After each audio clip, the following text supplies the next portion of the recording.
Bye now हमने application layer को पढ़ा। हमने एप्लीकेशन लेयर की मुख्तलिफ सर्विसेज, सेमेंटिक्स, उन चीज़ों को समझने की कोशिश की। हमने ये चीज़ एग्री की, जस्ट लेट मी, हमने ये चीज एग्री की कि एप्लीकेशन लेयर जो है that is mainly responsible for all the application level logic. ठीक है, if I talk about WhatsApp तो उसमें आपकी यूजर लेआउट क्या होगी, और आपकी जो ग्रुप कम्युनिकेशन है, फॉर एग्जांपल उसमें अगर पूरे ग्रुप को कोई मैसेज भेजना है तो वो कैसे भेजा जाना चाहिए। Should it be forwarded to a central server जहां से सबको एक एक कॉपी जाए, या should it be forwarded from the sending machine itself. ठीक है, अगर मशीन भेजती है ऑफ द सेम मैसेज और उसको डेटा चार्जेस भी उसके साथ ऐड होते हैं फॉर एग्जांपल, तो व्हाट्सएप जैसी सर्विसेज जो हैं they may not be very much acceptable for many of the users. ठीक है, तो ऑन दी अदर हैंड अगर आप इसको सेंट्रल सर्वर पे ले जाते हैं और वहां से जाके आप रिले करवाना शुरू करते हैं तो उसके अगेंस्ट थोड़ी सी लेटेंसी ऐड हो सकती है। तो हो सकता है case to case, situation to situation आप मुख्तलिफ डिसीजंस ले रहे हो। एक और एप्लीकेशन लेवल डिसीजन हो सकता था कि मैंने एक फाइल शेयर की है among a group of users, तो वो फाइल क्या किसी सेंट्रल स्टोरेज पे रहनी चाहिए, क्या उसकी कॉपी सिर्फ मेरी मशीन पे रहनी चाहिए और मेरी मशीन से सबके पास एक्सेसिबल होनी चाहिए। इसका बिहेवियर भी बहुत मुख्तलिफ होता है। अगर मैं स्काइप पे फाइल शेयर करता हूँ या किसी और मैसेजिंग ऐप पे फाइल शेयर करता हूँ तो I think you guys would have noticed कि वो फाइल जो है दैट कीप्स अवेलेबल, दिनों के बाद भी मैं उसको एक्सेस करने जाता हूँ तो वो एक्सेसिबल होती है। वही फाइल अगर मैं व्हाट्सएप पे शेयर करता हूँ तो एट टाइम्स अवेलेबल होती है, एट टाइम्स मुझे मैसेज आता है कि ये फाइल जो है ओरिजिनल सेंडर ने अपनी मशीन से डिलीट कर दी है तो एक्सेसिबल नहीं है। ठीक है, तो that actually makes me believe कि व्हाट्सएप का आर्किटेक्चर कुछ इस किस्म का है, शायद कि वो सेंडर या किसी वन ऑफ द रेसिपिएंट्स जो हैं उनकी मशीन पे वो फाइल अवेलेबल है तो बाकी लोगों को एक्सेसिबल होगी। ठीक है, that was your application design. Wall कैसे नजर आनी है, रीड रिसीट्स भेजनी है व्हाट्सएप पे या नहीं भेजनी है। ठीक है, लोगों को कैसे अपनी सेटिंग्स को कस्टमाइज करने की ऑप्शन देनी है। Once we are done with the application design, application architectures, तो उसके बाद नीचे का हिस्सा जो है वो हमारे प्रोटोकॉल स्टैक की बाकी लेयर्स जो हैं वो अपनी बाकी प्रोसेसिंग तो वैसे ही कर रही हैं, लेकिन वो मेरी एप्लीकेशन के कंट्रोल में नहीं है। मेरी एप्लीकेशन एट मोस्ट इस ट्रांसपोर्ट लेयर के साथ एक इंटरफेस बना सकती है जहां से वो सिर्फ और सिर्फ सेंड और रिसीव के मेथड्स कॉल कर सकती है, या ट्रांसपोर्ट लेयर के कुछ फीचर्स हैं जिनको वो सिलेक्ट कर सकती है कि रिलायबली ट्रांसपोर्ट देनी है, अनरिलायबल रखनी है, कनेक्शन बनाना है नहीं बनाना है। तो बहुत थोड़ा सा कंट्रोल अवेलेबल है एप्लीकेशन लेयर को ट्रांसपोर्ट लेयर और उससे नीचे का। इसके एडवांटेज हमने जैसे डिस्कस किया था, now our application developer is independent of the complications जो मेरी अंडरलाइंग प्रोटोकॉल स्टैक में आती हैं। Developer is not concerned about the complexities in my application, उसको बाकी की लेयर्स को उस तरह से देखने की जरूरत नहीं है। इसके बाद हमने बात की थी कि जब मेरी एप्लीकेशन इस सेंडिंग और रिसीविंग के इंटरफेस के जरिए, इन एपीआईज के जरिए डेटा भेजना शुरू कर देती है तो इसके बाद ये हिस्सा जो है ये मेरे अंडरलाइंग प्रोटोकॉल स्टैक पे आ जाता है। एप्लीकेशन और ट्रांसपोर्ट लेयर जो है ये तो प्योरली आपके एंड सिस्टम पे रेजिडेंट है।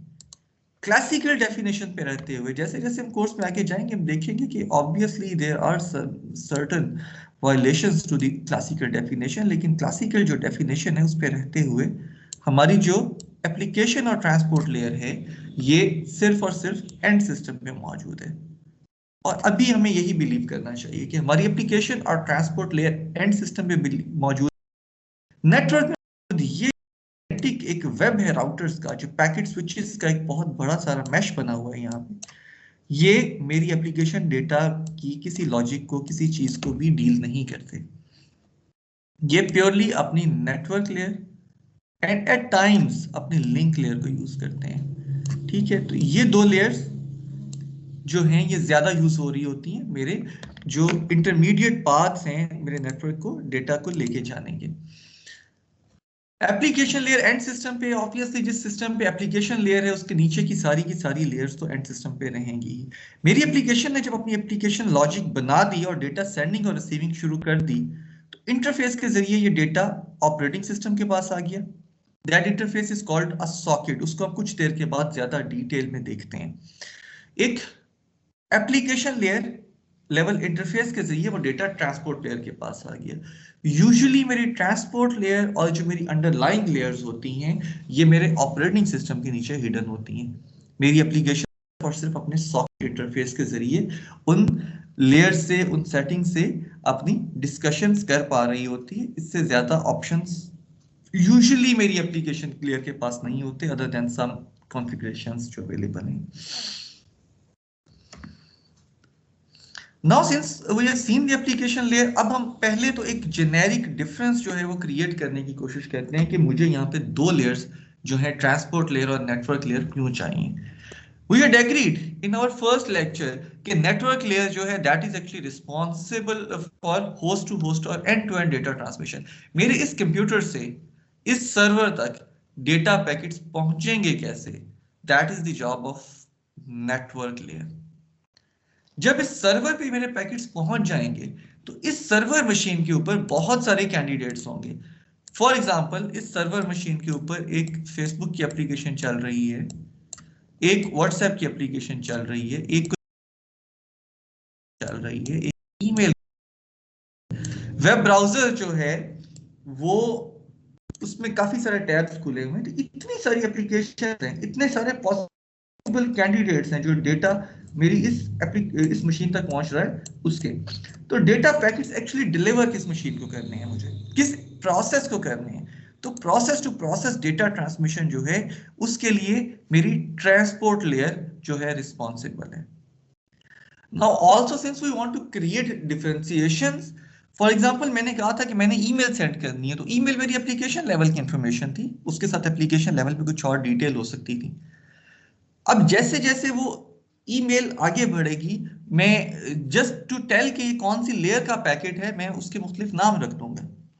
जैसे अगर मैं एक लेटर ड्राफ्ट करता हूँ और टीसीएस पे दे के आता हूँ तो उन्होंने generally they start calling it a parcel. Parcel से मुराद उनका एक ऐसा एनवेलप होता है जिसमें कोई एप्लीकेशन लेयर डेटा, कोई लेटर, कोई ईमेल, कोई चीज ड्राफ्टेड और पैक्ड और सील्ड होती है और उस पे इंफॉर्मेशन लिखी होती है कि कहाँ और किस शख्स के पास जानी है। ठीक है, ऐसे ही नेटवर्क्स में जब हमारा डेटा एप्लीकेशन लेयर से ट्रांसपोर्ट लेयर पे आता है तो we start calling it a segment. Transport layer पे मेरा वही एप्लीकेशन लेयर का डेटा होता है जिसपे कुछ एडेड इंफॉर्मेशन हम लगा देते हैं फॉर दैट पैकेट, ताकि जब वो इस डेस्टिनेशन पे पहुंचे तो ये डेस्टिनेशन आइडेंटिफाई कर पाए कि वो पैकेट जो है किस प्रोसेस को मिलना है। तो एडेड इंफॉर्मेशन लगने के बाद जो मेरा एप्लीकेशन लेवल डेटा था ट्रांसपोर्ट लेयर पे आने के बाद वो सेगमेंट बन जाता है। इस ट्रांसपोर्ट लेयर पे क्योंकि हमने कहा था कि एप्लीकेशन के पास सिर्फ सेंड और रिसीव के फंक्शंस हैं जिनको वो कॉल कर सकती है, तो इस ट्रांसपोर्ट लेयर पे हमारे पास दो चॉइसेस हैं। एक है कि हम उस सेंड और रिसीव को अनरिलायबल कर दें, उसमें cost, by cost we mean के डेटा और प्रोसेसिंग कम लगेगी, यानी ट्रांसपोर्ट जो है यूडीपी पे कर दें। हमने अपनी एप्लीकेशन लेयर्स में देखा था डीएनएस जो था वो हमें यूडीपी पे ट्रांसपोर्ट दे रहा था। अक्सर जो वीडियो मैचेस होते हैं वो यूडीपी पे ट्रांसमिशन देते हैं। उसकी वजह ये होती है कि अगर एक गेंद कोई मैच में जाया हो भी गई है तो हम उस लाइव मैच में उस एक गेंद में इंटरेस्टेड नहीं है, वी आर मोर इंटरेस्टेड कि अगली गेंद में क्या हो रहा है। तो हम जो बिल्कुल लाइव कवरेज है हम उसको देखना चाह रहे हैं। ठीक है, अगर मुझे रिलायबल ट्रांसपोर्ट चाहिए तो मैं इसको टीसीपी यूज कर लूंगा। By reliable transport I mean कि मुझे ज्यादा डेटा इस्तेमाल करना है, ज्यादा बाइट्स ऑफ डेटा मुझे इंड्यूस करने हैं इनटू द नेटवर्क, ज्यादा प्रोसेसिंग पावर मुझे यूज करनी है on to the end systems. तो ये एक थोड़ी सी एक्सपेंसिव सर्विस हो जाती है, लेकिन इस एक्सपेंसिव सर्विस के अगेंस्ट मुझे रिलायबिलिटी मिलती है। माय ऑपरेटिंग सिस्टम और माय एंड सिस्टम्स और my transport layer makes sure that the packet whichever packet gets transmitted from this machine gets delivered onto this destination। ठीक है, वो जो रिलायबिलिटीज हैं, वो जो गारंटीज हैं, वो मेरी ट्रांसपोर्ट लेयर मुझे देना शुरू हो जाती है। तो जब मैं एप्लीकेशन से ट्रांसपोर्ट लेयर के लिए इंटरफेस बनाता हूँ, सॉकेट बनाता हूँ, जिसको हम कुछ देर के बाद थोड़ा सा ज्यादा डिस्कस कर लेते हैं, तो मेरे पास अनरिलायबल करनी है या रिलायबल ट्रांसपोर्ट करनी है। After that whenever I call a send function, मेरा वो जो डेटा था that data gets wrapped into an envelope, उसके ऊपर रिसीवर का नाम वगैरह लिख दिया जाता है और मैं उस डेटा को सेगमेंट कहना शुरू हो जाता हूँ। तो मुझे यहाँ पे ट्रांसपोर्ट लेयर में कुछ नई टर्मिनोलॉजीज मिल गई।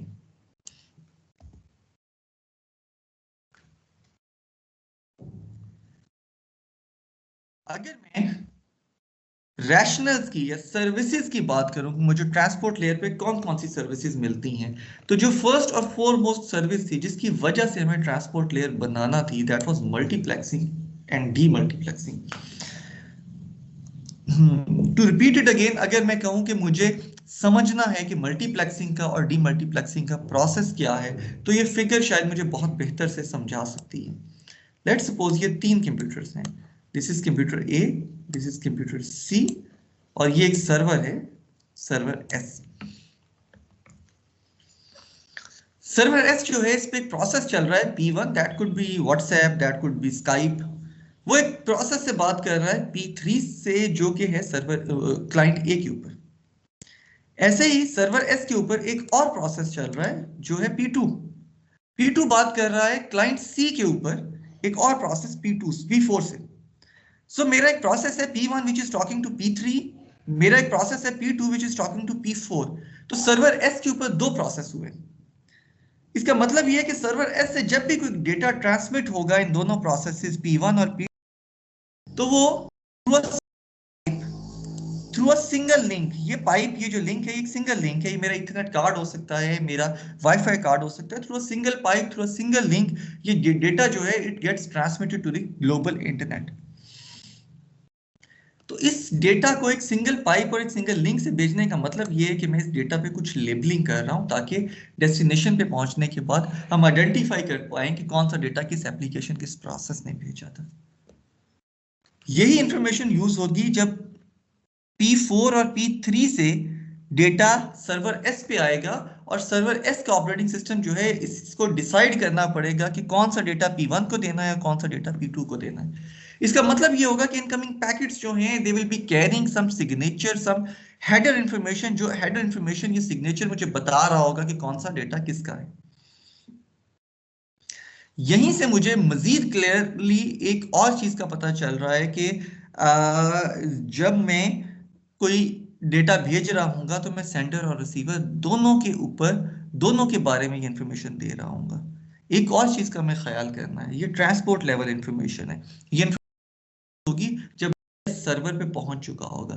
सो ये आपका आईपी एड्रेस नहीं है, ठीक है, ये कोई और एड्रेस है। ये जनरली एक न्यूमेरिक नंबर्स हैं, 16 बिट इंटीजर्स हैं, जो एलोकेट कर दिए जाते हैं हर प्रोसेस को। By 16-bit integer, I mean that I can have 64, 65,000 possible combinations, 2 raised to power 16। ठीक है, तो मुझे अपने सिस्टम पे चलने वाले हर प्रोसेस को एक या एक से ज्यादा नंबर एलोकेट करने हैं। तो स्टिल मेरे पास इतनी बड़ी रेंज है कि मैं बहुत एक ह्यूज नंबर जो है प्रोसेसेस का अपनी मशीन पे अकोमोडेट कर सकता हूँ, प्रॉबली अपनी मशीन की प्रोसेसिंग कैपेसिटी से काफी ज्यादा। ठीक है, तो जनरली जब भी मैं अपनी मशीन पे कोई इंटरफेस बनाऊंगा to send and to receive data, ठीक है, ये इंटरफेसेस जो होंगे ये मेरे कम्युनिकेशन एंड पॉइंट्स होंगे।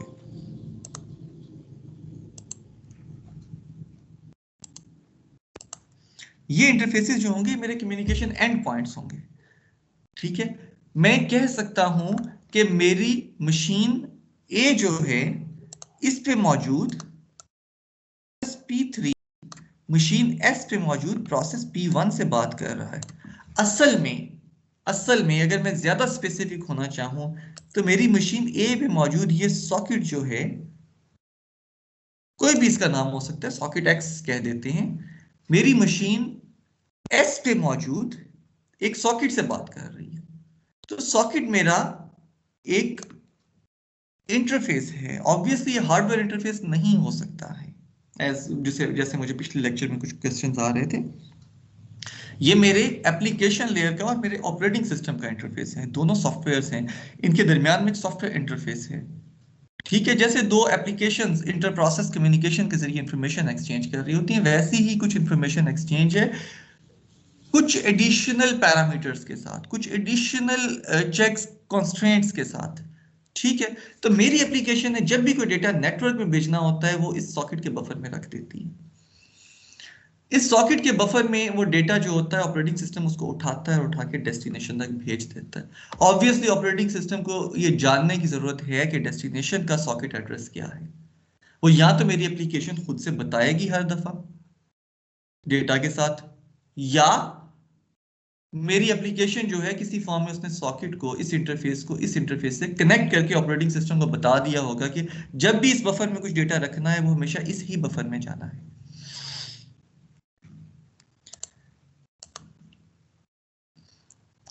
सॉकेट मेरा एक सॉफ्टवेयर बेस्ड इंटरफेस है, मेरा एक कम्युनिकेशन एंड पॉइंट है। मेरे प्रोसेस P3 ने जब भी नेटवर्क से कोई बात करनी है उसने सॉकेट के जरिए करनी है। If I have some data to transport, some data to send, simply मैं इस सॉकेट में रख दूंगा। मेरे लिए ये एक विंडो है, एक कोई प्लेस है जिसमें कोई ऐसी ग्लू लॉजिक, ऐसा मैजिक एग्जिस्ट करता है कि जो भी डेटा इस सॉकेट पे रखा जाएगा वो इस नेटवर्क से गुजरते हुए अपनी डेस्टिनेशन सॉकेट पे चला जाएगा। जैसे जैसे हम नेटवर्क की लेयर्स में आगे जाएंगे हम देखेंगे इस लॉजिक में नीचे क्या डिटेल्स एग्जिस्ट करती हैं जिसके जरिए डेटा डिलीवर हो रहा है। ऐसे ही नेटवर्क से जो भी डेटा इस प्रोसेस P3 के लिए आ रहा होगा, operating system will start placing that data into this socket buffer. तो प्रोसेस P3 उस सॉकेट बफर से रीड कर रहा होगा। सो सिंपली रीड और एंड राइट और सेंड और रिसीव आर द एपीआईज जो सॉकेट को इस्तेमाल करने के लिए मेरी एप्लीकेशंस यूज कर रही होंगी। ठीक है, सॉकेट मेरा कम्युनिकेशन एंड पॉइंट बन जाएगा। अगर एक मशीन पे एक से ज्यादा सॉकेट्स हैं, जो कि यूजुअली एक केस होता है, इवन एक प्रोसेस जो है it can have multiple sockets attached to it. अगर मेरी एक मशीन पे एक से ज्यादा सॉकेट्स मौजूद हैं तो वहां पे बात आएगी कि इंफॉर्मेशन को मल्टीप्लेक्स करने की जरूरत है, so that the data transmitted by all the sockets can actually get aired to the public internet through one single interface. वो सिंगल इंटरफेस जो है that could be my ethernet, that could be my wifi और any communication interface. ठीक है, ऐसे ही उस network से जब डेटा वापस मेरी कम्युनिकेशन पे आता है तो उसी सॉकेट बफर के जरिए मुझे वो मिलना शुरू हो जाता है। Operating system decides on basis of the socket numbers और पोर्ट नंबर्स एक्चुअली कि कौन सा डेटा किस सॉकेट का था। ठीक है, तो ये जो प्रोसेस था इस प्रोसेस को हम मल्टीप्लेक्सिंग और डीमल्टीप्लेक्सिंग कहते हैं।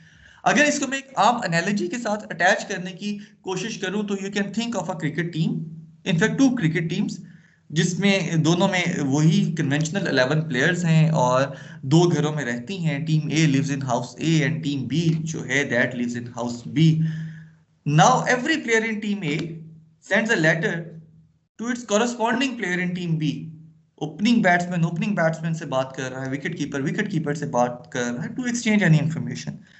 इसका मतलब ये है कि there is some service on इस दिस कंप्यूटर ए जो उन 11 लेटर्स को एक सिंगल बॉक्स में रखती है और यहां से लाके इस मशीन बी के ऊपर उस बॉक्स को ओपन करती है और 11 के 11 प्लेयर्स को वो लेटर्स दे देती है। ऑब्वियसली इस केस में डीमल्टीप्लेक्सिंग इंफॉर्मेशन जो थी वो नंबर था। हमारे कंप्यूटर्स के केस में डीमल्टीप्लेक्सिंग की जो इंफॉर्मेशन थी वो पोर्ट नंबर था। तो इसका मतलब ये हुआ कि जब भी नेटवर्क में कोई पैकेट ट्रांसपोर्ट होगा, एप्लीकेशन हम देख चुके हैं, लेट से मैंने कोई ईमेल ड्राफ्ट की थी या मेरा HTTP का कोई गेट मेथड था या कुछ और था।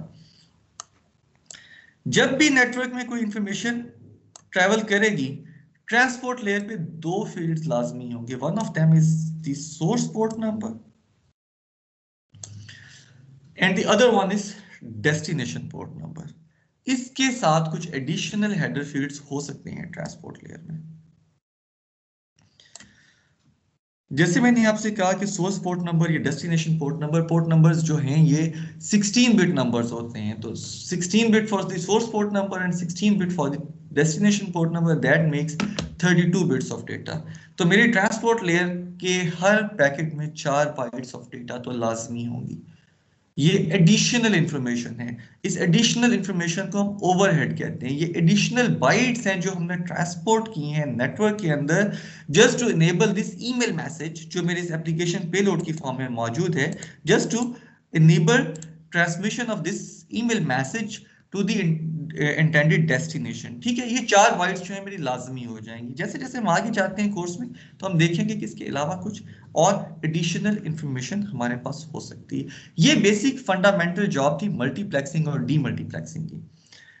जब भी हम ट्रांसपोर्ट लेयर की बात करते हैं तो हम बात करते हैं कि क्या सर्विसेज ये ऑफर कर सकती थी। तो पहली और फोरमोस्ट सर्विस तो हमें ट्रांसपोर्ट लेयर ने दे दी, मल्टीप्लेक्सिंग और डीमल्टीप्लेक्सिंग की फॉर्म में।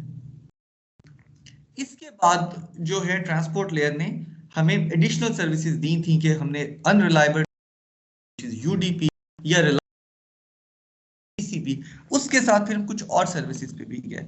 मल्टीप्लेक्सिंग और डीमल्टीप्लेक्सिंग को समझने के बाद एक और केस देखते हैं। हमारे पास ट्रांसपोर्ट लेयर पे मल्टीप्लेक्सिंग और डीमल्टीप्लेक्सिंग में भी दो ऑप्शंस हैं। One of them is connection less demultiplexing and the other one is connection oriented. Connection less जो है that deals with the UDP, जो लाइट वेट है, ऑब्वियसली लाइट वेट है, फास्टर है, फॉरन से डेटा भेज सकते हैं। Connection oriented deals with the TCP, जो एक्सपेंसिव है लेकिन इसके साथ रिलायबिलिटी की गारंटीज हैं, प्लस नेटवर्क के लिए कुछ और गारंटीज एग्जिस्ट करती हैं। ठीक है, तो मल्टीप्लेक्सिंग में हमारे पास दो ऑप्शंस हैं, हम दोनों ऑप्शंस को बारी बारी देखते हैं। If you talk about connectionless demultiplexing, एक चीज तो हमने देख ली कि डीमल्टीप्लेक्सिंग के लिए हमें पोर्ट नंबर्स चाहिए, दोनों चाहिए। दोनों इसलिए चाहिए कि जब डेटा डेस्टिनेशन पे पहुंचे तो डेस्टिनेशन जो है इसने रिप्लाई भी तो भेजना होगा। तो डेस्टिनेशन जो है सेंडर का पोर्ट नंबर सीख सकती है फ्रॉम द मैसेज, सेंडर का आईपी एड्रेस सीख सकती है from the message, and destination can simply can generate a reply जो कि सोर्स मशीन तक भेजा जा सकता है। ठीक है, when we talk about connectionless demultiplexing, तो ये एक पर्टिकुलर सिचुएशन है। लेट्स सपोज हमारे पास कुछ कंप्यूटर्स हैं, लेट्स से ये एक होस्ट ए है, ये एक सॉकेट क्रिएट करता है अपने पास। ये लिटरली आपकी जावा की सॉकेट क्रिएशन की एपीआई है। यू कैन सी कि इतना ही आसान काम है सॉकेट क्रिएट करना। हमने कहा क्रिएट न्यू सॉकेट, या एक सॉकेट फ्रॉम प्रोग्रामिंग लैंग्वेज, थोड़ा सा फर्क होगा आपकी फंक्शन कॉल्स में, लेकिन ज्यादातर सॉकेट जो हैं ये आपकी बर्कले सॉफ्टवेयर डिस्ट्रीब्यूशन जो बीएसटी सॉकेट्स थी वहीं से निकलती हैं, जिसको हम एज अ लैब प्रैक्टिस करेंगे भी अपने इस कोर्स में। तो मोर और लेस सभी सॉकेट्स का डिजाइन और उनके चलने का मैकेनिज्म एक सा ही है, जस्ट फंक्शन कॉल में बहुत थोड़ा सा फर्क होगा। तो इस मशीन ए ने एक सॉकेट क्रिएट की by calling a function new datagram socket the constructor. इसने कहा कि मुझे 9157 पोर्ट नंबर के साथ एक सॉकेट बना दे। तो इस कंप्यूटर ए पे एक सॉकेट बन गई है जिसका पोर्ट नंबर है 9157। ऐसे ही मेरे पास ये जो कंप्यूटर है on my right hand side socket बनाई है विद पोर्ट नंबर 5775। ऐसे ही मेरे पास सर्वर है, उसने एक सॉकेट बनाई विद पोर्ट नंबर 6428। अब मेरे पास तीन कंप्यूटर्स हैं, कंप्यूटर ए है, कंप्यूटर लेट से सी है, और ये मेरे पास लेट सपोज सर्वर एस है। जब कंप्यूटर ए से डेटा भेजा जाएगा प्रोसेस P1 की सॉकेट को, तो obviously can you guys tell me कि सोर्स पोर्ट नंबर क्या होना चाहिए इस पैकेट में? जी online class please, source port number क्या होना चाहिए इस पैकेट में?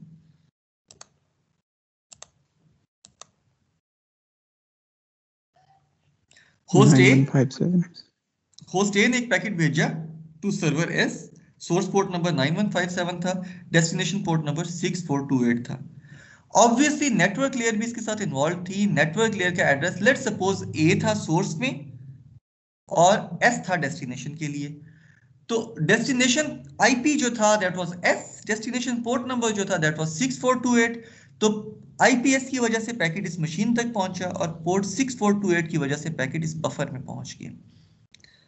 अब अगर मशीन एस जो है एक रिप्लाई वापस भेजती है होस्ट ए को, तो उसमें डेस्टिनेशन पोर्ट ऑब्वियसली 9157 हो जाएगा, क्योंकि अब इंटेंडेड डेस्टिनेशन पैकेट की ए है।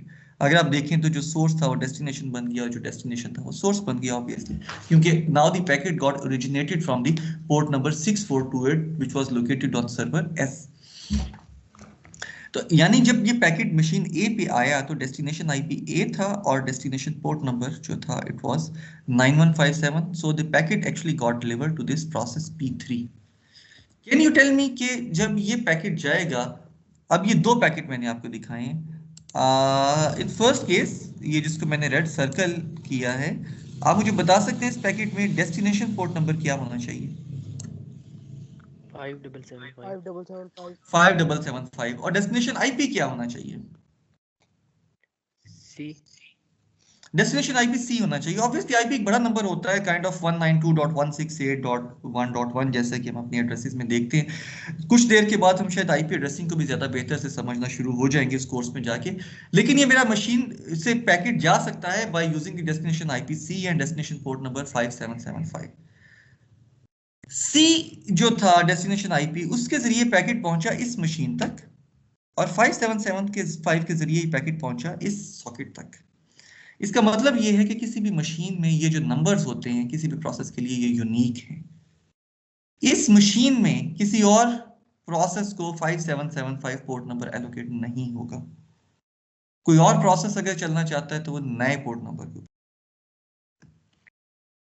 इस मशीन एस के ऊपर 5775 नाम का प्रोसेस बिल्कुल बन सकता है क्योंकि वो इस मशीन के लिए लोकल है। इस मशीन ए के ऊपर बिल्कुल 5775 का प्रोसेस बन सकता है क्योंकि वो इस मशीन ए के लिए लोकल है। यानी आईपी आपका ग्लोबली यूनिक है और पोर्ट नंबर आपका मशीन के अंदर यूनिक है। दैट एक्चुअली मींस कि आईपी प्लस पोर्ट नंबर जो है वो एक globally unique communication and point बनाता है।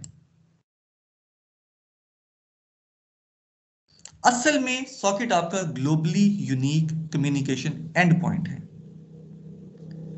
इसी वजह से आपकी सॉकेट जो है वो आइडेंटिफाई होगी आईपी एड्रेस और पोर्ट नंबर के जरिए। आईपी एड्रेस जो होगा वो यूनिकली उस मशीन को आइडेंटिफाई कराएगा जिसके ऊपर वो सॉकेट बनी हुई है, और पोर्ट नंबर यूनिकली उस मशीन को आइडेंटिफाई करवाएगा जिस पे वो सॉकेट बनी हुई है। जी सर, क्वेश्चन।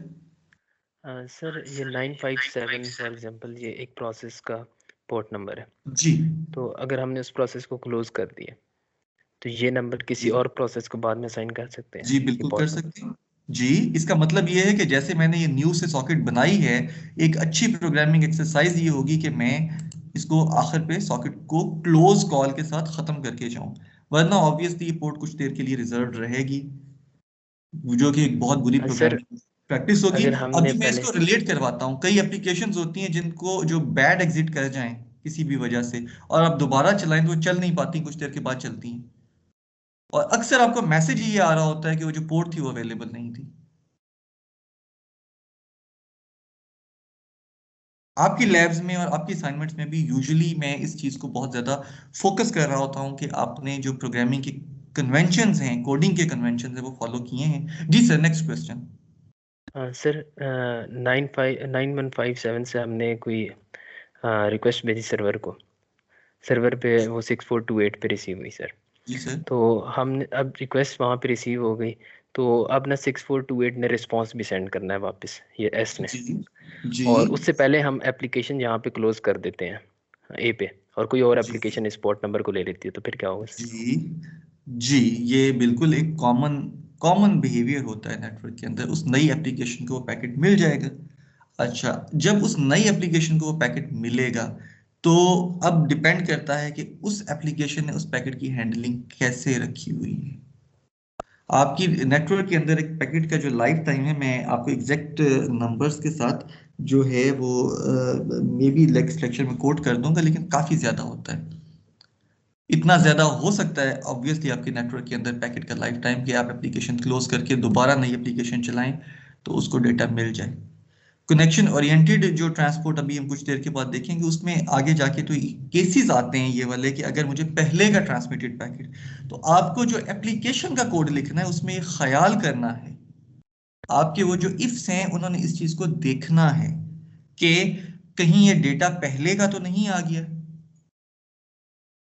सही है, तो आप एप्लीकेशन लेवल पे जो डेटा भेजेंगे उसमें ये हैंडलिंग होनी चाहिए। अब एप्लीकेशन टू एप्लीकेशन भी वेरी करेगी ये चीज। अगर फेसबुक की या टॉरेंट की कोई डाउनलोड फाइल थी तो एक बफर, एक बाइट और आ गई, ठीक है। अगर ये बैंकिंग ट्रांजैक्शन होती और ये हो गया होता तो ये बड़ी सीरियस सिचुएशन थी,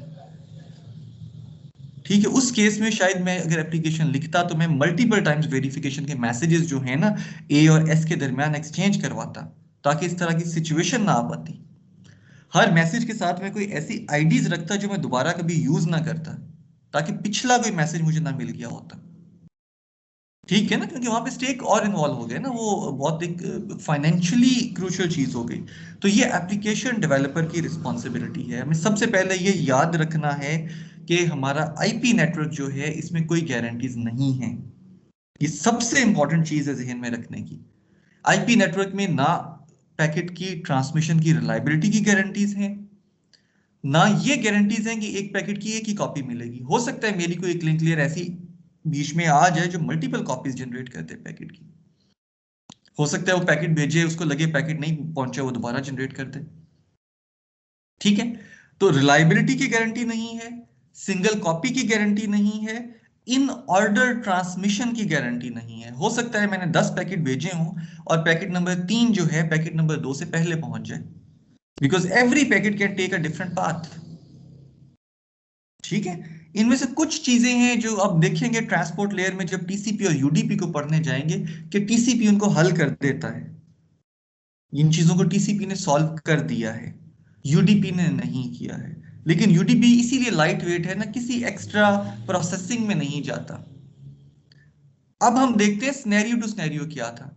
अगर मेरी वॉइस कॉल थी और ड्रॉप हुई और दोबारा कनेक्ट हुई और पिछला मैसेज आ गया, तो ज्यादा से ज्यादा मुझे पिछली आवाज थोड़ी 1 मिली सेकेंड के लिए सुन जाएगी, कोई खास फर्क नहीं पड़ता।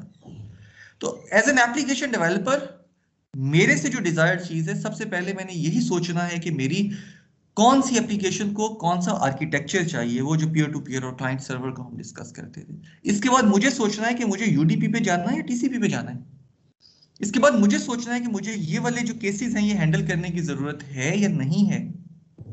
जैसे मैंने कहा लाइव मैच चल रहा है, फर्क नहीं पड़ता है आप 1 मिली सेकेंड की या 1 सेकेंड की भी गलती कर गए हैं तो कोई व्यूअर इंटरेस्टेड नहीं है वो बॉल दोबारा देखने के लिए। अगर 50th ओवर चल रहा है तो हर व्यूअर कंसर्न है कि अगली गेंद पे क्या हो रहा है। तो you have to choose for your applications कि आप क्या चाहते हैं। ठीक है, तो जैसे कल ही लास्ट लेक्चर में one of the fellows could not download a file, वो फाइल डाउनलोड हुई थी, प्ले नहीं हुई थी। मैंने कहा कि take it as a practical case कि आपने फाइल डाउनलोड की, उसमें कुछ प्रॉब्लम आया, नाउ डाउनलोड इट अगेन, आपकी सही चल जाएगी फाइल। और वो वाकई में ठीक चल गई। सही है, उस चीज को भी हम देखेंगे कि चेकसम वगैरह जो है वो एट टाइम्स पास होने के बाद भी फाइल जो है वो करप्टेड फॉर्म में आ सकती है। जी sir, next question sir, acknowledge तो करें so I can proceed. No sir. Great, okay. यहाँ पे अगेन मैं रुक के 1 मिनट और इस चीज पे लेना चाहूंगा। अगेन नेटवर्क में डेटा सेंड और रिसीव करने में कोई मुश्किल नहीं है। सॉकेट के सेंड और रिसीव के फंक्शंस आपको एग्जांपल्स में लिखे हुए मिलते हैं। एज एन एप्लीकेशन डेवलपर आपका असल फोकस आपके डिजाइन पे ही होना चाहिए, आपका असल फोकस इन्हीं कॉम्प्लिकेशंस पे होना चाहिए। अगर आपने इनको अच्छे से एड्रेस कर दिया तो you can think of developing applications जो मल्टी मिलियन यूजर्स को भी अकोमोडेट कर सकती हैं और उनको कोई फर्क नहीं पड़ता है। ठीक है, ये हमारी कनेक्शन लेस डीमल्टीप्लेक्सिंग थी। कनेक्शन लेस डीमल्टीप्लेक्सिंग में एक और चीज जो आई वाज एक्सपेक्टिंग के सम ऑफ यू मे आस्क, वो ये थी कि प्रोसेस P1 जो है इसकी सॉकेट मल्टीपल लोगों से बात कर रही है। ये मैनी टू वन कम्युनिकेशन बनी हुई है इस वक्त। ठीक है, सॉकेट जो है वो भी P3 से बात कर सकती थी एट द सेम टाइम। यानी कनेक्शन लेस ट्रांसपोर्ट जो है उसमें many to many communications are possible. इसका मतलब ये है कि P3 ने एक सॉकेट बना ली है। Now P3 can talk to any connectionless socket over the internet. P3 ने सिर्फ इंटेंडेड मशीन का आईपी और पोर्ट नंबर लिखना है अपने सेंड के फंक्शन में, पैकेट उस मशीन पे पहुंच जाएगा। इसी वजह से कहा जाता है कि इंटरनेट की जब आप बात करते हैं तो जनरली आप बहुत सेफ नहीं होते हैं। किसी भी मशीन पे मौजूद कोई भी प्रोसेस किसी भी मशीन पे मौजूद किसी भी प्रोसेस से बात करने की कोशिश कर सकता है। दैट इज वाई हम बीच में थोड़ी सी सिक्योरिटी की इंटेलिजेंस लाने की कोशिश करते हैं। फायरवॉल्स के नाम हम चीजों को देते हैं, पैकेट इंस्पेक्शन के नाम हम सॉफ्टवेयर्स को देते हैं। ठीक है, उनकी जॉब बेसिकली यही होती है टू आइडेंटिफाई कि ये जो बात हो रही है ये लेजिटिमेट एक कम्युनिकेशन सेशन है, इसको अलाउ करना चाहिए या नहीं अलाउ करना चाहिए। ठीक है, उनके अपने चेक्स हैं, एट टाइम्स वो फोर्सिव होते हैं, वो एट टाइम्स वो बहुत एक्चुअल कम्युनिकेशंस को भी रोक देते हैं। ठीक है, एट टाइम वो परमिसिव होते हैं, वो आपकी ऐसी कम्युनिकेशन का जाना चाहिए तो होने भी हो लेने देते हैं। तो वो सॉफ्टवेयर भी इवॉल्व कर रहे हैं वक्त के साथ साथ, ठीक है। लेकिन मैंने यहाँ पे कनेक्शन लेस डीमल्टीप्लेक्सिंग में ये चीज सीखी कि मेरी कोई भी सॉकेट किसी भी सॉकेट से बात कर सकती है। इसका मतलब ये है कि कनेक्शन लेस ट्रांसपोर्ट में जब मैं सेंड और रिसीव के फंक्शन कॉल करूंगा तो मुझे तीन चीजें देनी होंगी, दो चीजें एक्चुअली देनी होंगी। एक, मुझे डेटा देना होगा जो मुझे सेंड करना है। दूसरा, मुझे सॉकेट का एड्रेस देना होगा जिस मशीन पे मुझे सेंड करना है। अगर P3 ने P4 से बात करनी होती तो P3 पे डेटा रखता है अपने बफर में, प्लस P4 सॉकेट का एड्रेस रखता है जो कि P4 का IP एड्रेस और पोर्ट नंबर होता है। ऐसे ही P4 अपनी सॉकेट से जब कुछ रीड करेगा तो वो दो चीजें रीड करेगा, एक रिसीव डेटा रीड करेगा, एक सेंडर का socket number, socket ID read करेगा जो कि सेंडर का पोर्ट नंबर और IP एड्रेस होगा, ठीक है। यानी कि फेसबुक का सर्वर जो है दैट सिट्स आइडल, जो भी क्लाइंट उससे बात करता है, client can have any socket, जैसे हमने वेब के केस में पढ़ा था कि सर्वर जो है that runs on port number 80, client can choose to have any socket any port number. Client जब सर्वर को रिक्वेस्ट भेजता है तो सर्वर को रिक्वेस्ट के साथ क्लाइंट का सॉकेट नंबर मिल जाता है। अब सर्वर उस सॉकेट नंबर के ऊपर रिप्लाई कर सकता है, चीजें आसान होना शुरू हो गई। Any question?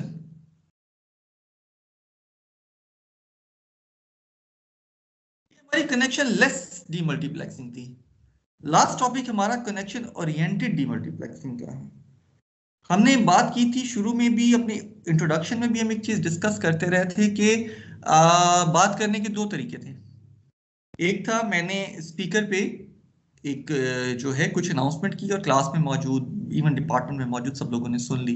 That was a connection announcement, ठीक है। That was actually a broadcast, अगर मैं एनालॉजी दूं, लेकिन चलें for the time being we can think कि ये एक एनालॉजी बनती है, ठीक है।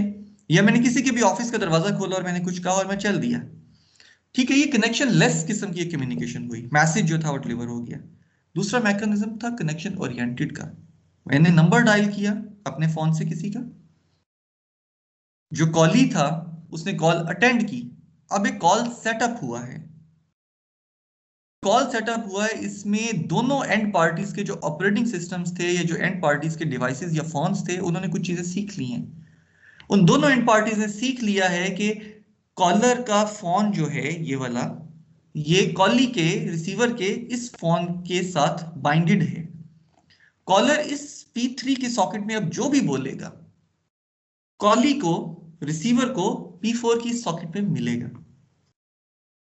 P3 से मैं P6 पे कुछ नहीं भेज सकता, P3 से मैं इस मशीन C के ऊपर मौजूद इस सॉकेट के ऊपर कुछ नहीं भेज सकता। 1-to-1 मैपिंग है। 1-to-1 मैपिंग क्यों है? इसलिए है कि हमने कनेक्शन बनाने से पहले एक कॉल सेटअप किया था, हमने कनेक्शन बनाया था। जब कनेक्शन बना था, दोनों ने एग्री किया था कि वो कम्युनिकेट करेंगे, तो ही कम्युनिकेशन शुरू हुई थी। जो आपके फायरवॉल्स वगैरह होते हैं जिनकी भी मैंने बात की थी, जो ट्रैफिक को रोकने की कोशिश कर देते हैं, यूजली वो कनेक्शन ओरिएंटेड से जाने देते हैं कनेक्शन लेस की निस्बत, ठीक है। इसलिए आपकी स्काइप जैसी एप्लीकेशन जो होती हैं वो यूडीपी और टीसीपी दोनों पे वॉइस भेजने की कैपेबिलिटी के साथ आती हैं। तो जहां पे वो एंड सिस्टम, जहां पे वो फायरवॉल्स वगैरह यूडीपी जाने देते हैं, वो यूडीपी पे बात कर लेती है। जहां पे वो टीसीपी पे बात करना जाने देते हैं, वहां पे वो एप्लीकेशन टीसीपी पे बात कर लेती है, ठीक है। दैट ऑल्सो टेल्स मी कि मैं एक ही एप्लीकेशन के ऊपर मल्टीपल सॉकेट्स खोल सकता हूँ। अच्छा, नाउ अगर हम कुछ और आगे जाते हैं तो यहाँ पे थोड़े से बड़े इंटरेस्टिंग बिहेवियर्स हैं। Now think of this server जिसका कि आईपी एड्रेस B है हमारी इस पर्टिकुलर एग्जांपल में। Now think of this server as a web server.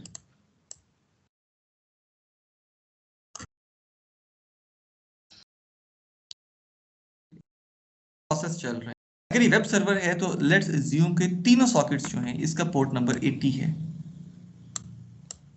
Interestingly हमारी इस एग्जांपल में ऐसे ही है, बिकॉज हमने वेब का स्टैंडर्ड रखा हुआ था 80। And if we try relating to our previous discussions, तो हमने वेब को HTTP को पढ़ते हुए बात भी की थी कि हम मल्टीपल साइमल्टेनियस सॉकेट्स खोल सकते हैं विद दिस सर्वर। सर्वर के बारे में हमने क्या रखा है कि that would be running on port number 80। तो इसका मतलब है कि सर्वर पे ये जो सॉकेट बनी हुई है इसका पोर्ट नंबर 80 है। सर्वर का पोर्ट आईपी एड्रेस जो है वो B है, सॉकेट का एड्रेस 80 है, तो इस सॉकेट की आइडेंटिटी भी B और 80 बनती है। P5 वाली सॉकेट की आइडेंटिटी भी B80 बनती है, P6 वाली सॉकेट की आइडेंटिटी भी B80 बनती है। अब प्रॉब्लम यह है कि इस मशीन पे जब भी कोई पैकेट आएगा उसको डीमल्टीप्लेक्स करना डिफिकल्ट हो जाएगा। क्या हम इन पैकेट्स में ऑलरेडी एग्जिस्टिंग किसी इंफॉर्मेशन की बेसिस पे ये आइडेंटिफाई करवा सकते हैं कि कौन सा पैकेट किस सॉकेट को दिया जाए? For example whenever P3 at process A at host A talks, उसने जो बात करनी होती है that is actually intended to process P4 on host B। तो ये बाइंडिंग तो एग्जिस्ट करती है। जो पैकेट आ रहे हैं नेटवर्क में, हमने कहा था कि नेटवर्क में तमाम तरह कम्युनिकेशन पैकेट्स इंडिपेंडेंट फॉर्म में होती है और हर पैकेट जो है अपनी तमाम डिटेल्स लेके आता है। सोर्स पोर्ट नंबर क्या होगा, डेस्टिनेशन पोर्ट नंबर क्या होगा, सोर्स आईपी, डेस्टिनेशन आईपी क्या होगा। तो इस मशीन पे जब कोई पैकेट आता है, क्या इस मशीन का operating system, host server B का ऑपरेटिंग सिस्टम आइडेंटिफाई कर सकता है कि पैकेट किस प्रोसेस को दिया जाना चाहिए? सर पोर्ट नंबर तो तीनों का सेम है, उसी से आइडेंटिफाई करते हैं जी, आईपी भी डेस्टिनेशन सेम है, डेस्टिनेशन पोर्ट नंबर भी सेम है। इसका मतलब है कि यूनिकनेस लाने के लिए मुझे कुछ और चाहिए।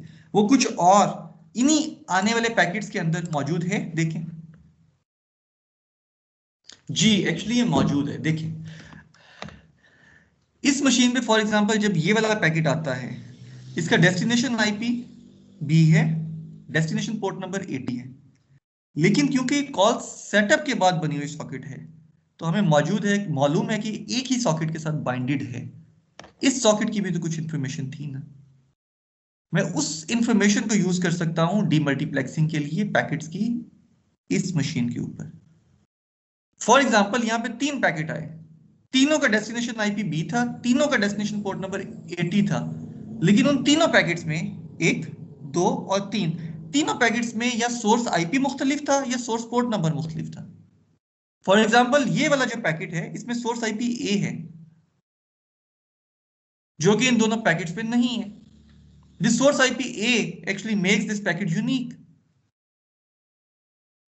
ऐसे ही ये वाला जो पैकेट आ रहा है इसमें सोर्स आईपी C है, इस पैकेट में भी सोर्स आईपी C था, लेकिन इस ऊपर वाले पैकेट में सोर्स पोर्ट नंबर जो है that is 5775। Now source IP C and source port number 5775 is unique.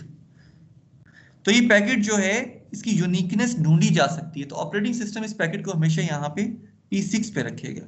तो कॉल सेटअप का हमें सबसे बड़ा एडवांटेज ये होता है, मेरी सॉकेट्स बाइंड हो जाती हैं, मेरी क्लाइंट की सॉकेट सर्वर की सॉकेट के साथ बाइंड हो गई है। तो अब सर्वर पे सॉकेट की आइडेंटिफिकेशन के लिए मैं क्लाइंट की सॉकेट के जो एट्रीब्यूट्स है वो भी यूज करता हूं। यानी कनेक्शन ओरिएंटेड सॉकेट में मैं source IP, source port number, destination IP, destination port number के जरिए सॉकेट को आइडेंटिफाई करता हूं। ये बेसिक फंडामेंटल डिफरेंस है कनेक्शन ओरिएंटेड सॉकेट का। इसका एडवांटेज ये होता है कि मैं वेब सर्वर के साथ जितनी चाहूं सॉकेट्स बना सकता हूं। वेब सर्वर एक ही पोर्ट नंबर यूज करते हुए सारी की सारी सॉकेट्स को एड्रेस कर सकता है, वरना तो 2^16, 64, 65,000 पॉसिबल सॉकेट्स हैं। फेसबुक जैसा सर्वर तो एक सेकंड में एग्जॉस्ट हो जाएगा क्योंकि यूजर बेस बहुत बड़ी है। तो अब सर्वर सिंपली नए सॉकेट्स बनाए जाता है, हर सॉकेट को क्लाइंट के साथ बाइंड किया जाता है। क्लाइंट हर दफा सॉकेट बनाते हुए अपने पास नया पोर्ट नंबर जनरेट कर देता है। तो क्लाइंट चाहे एक आईपी पे भी है तो भी पोर्ट नंबर हर दफा नया बन जाता है। So web server is a single process जो हर क्लाइंट के लिए मल्टीपल सॉकेट्स बना सकता है। और असल में ऐसे ही होता है, जब मैं फेसबुक से वेब पेज फेच कर रहा होता हूं, जैसे हमने HTTP में पैरेललाइजेशन के टाइम पे देखा था, तो मेरा वेब सर्वर जो होता है it opens up multiple simultaneous connections with the web server. उससे मेरा वो पेज डाउनलोड की जो लेटेंसी थी वो कम होना शुरू हो जाती थी।